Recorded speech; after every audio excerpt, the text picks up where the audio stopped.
Hello friends, I am Deven Gupta.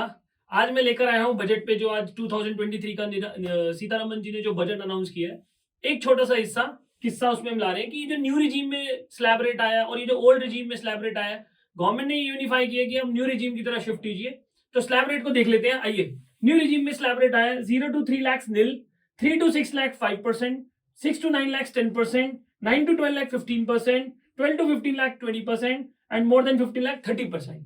अगर मैं इसे ओल्ड रिजीम से कंपेयर करता हूं तो मेरा टैक्स रेट स्लैब रेट चलता है 0 to 2.5%, 0 to 2.5 lakh nil, 2.5 to 5% 5 to 10 lakh 20% and more than 10 lakh 30%। दोनों रिजीम में बस फर्क इतना आता है कि न्यू रिजीम में आपको कोई डिडक्शंस अलाउड नहीं है और ओल्ड रिजीम में आपको deductions and housing loan allowed है। अब मैं एक एग्जांपल लेने जा रहा हूं जिसमें हमने एक केस स्टडी बनाई है। एक एम्प्लॉय है जिसकी सैलरी 15,50,000 है, जिसमें हमने अज्यूम किया स्टैंडर्ड डिडक्शन 50,000 का दोनों का। तो दोनों केसेस में इन हैंड सैलरी 50 लाख बन जाती है उसकी। ऑल्दो इन हैंड सैलरी 1550 रहेगी, बट स्टिल मैं कह रहा हूं मेरा नेट सैलरी 15 लाख है, 15 लाख है। सिंस न्यू रिजीम में मैंने आपको बताया कि आपको कोई डिडक्शन नहीं मिलता है, तो यहाँ पे मुझे कोई डिडक्शन नहीं मिलेगा। इस ओल्ड रिजीम में मैं अज्यूम कर रहा हूँ कि एक एम्प्लॉय ने अपना एक इंश्योरेंस ले रखा होता है, एक अपने बच्चों की स्कूल फीस पे कर रहा होता है, तो हमने अज्यूम किया कि उसका 1.5 लाख का एटीसी है जो कि मैक्सिमम लॉ में अलाउड है। हम कैलकुलेट करते हैं 15,50,000 के ऊपर टैक्स, 0 to 3 लाख पे नील है, 6 to 9 लाख पे 5% का मल्टीपल लगाया, 6 to 9 लाख पे 10% लगाया, 9 to 12 लाख पे 15% लगाया एंड करके हमारा टैक्स आता है 1.5 लाख रुपए। अभी मैंने इसमें एजुकेशन सेस और सरचार्ज नहीं जोड़ा, मैं ग्रॉसली आपको समझाने की कोशिश कर रहा हूँ।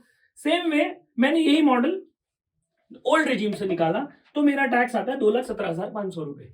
तो यहां पर मैं ये देख पा रहा हूं कि old regime versus new regime में सेविंग है 67,500 की। तो ऑब्जेक्टिव ये है कि आप जब अपना टैक्स कैलकुलेट कर रहे हैं तो आपको देखना पड़ेगा कि आपको न्यू रिजीम बेनिफिशियल है या आपको ओल्ड रिजीम बेनिफिशियल है। ये सिनेरियो चेंज हो सकता है अगर आपने हाउसिंग लोन ले रखा है। जैसे मैं हाउसिंग लोन का इंपैक्ट डालूंगा तो डेफिनेटली न्यू रिजीम का इंपैक्ट डिफरेंट होगा एंड ओल्ड रिजीम का इंपैक्ट डिफरेंट होगा, क्योंकि न्यू रिजीम में कभी भी आपको डिडक्शन अलाउड नहीं है। अभी मेरा डिटेल्ड बजट एनालिसिस आना है, ये सिर्फ उनके लिए जिनको बार बार कंफ्यूजन हो रही है कि new regime old regime, new regime old regime है क्या।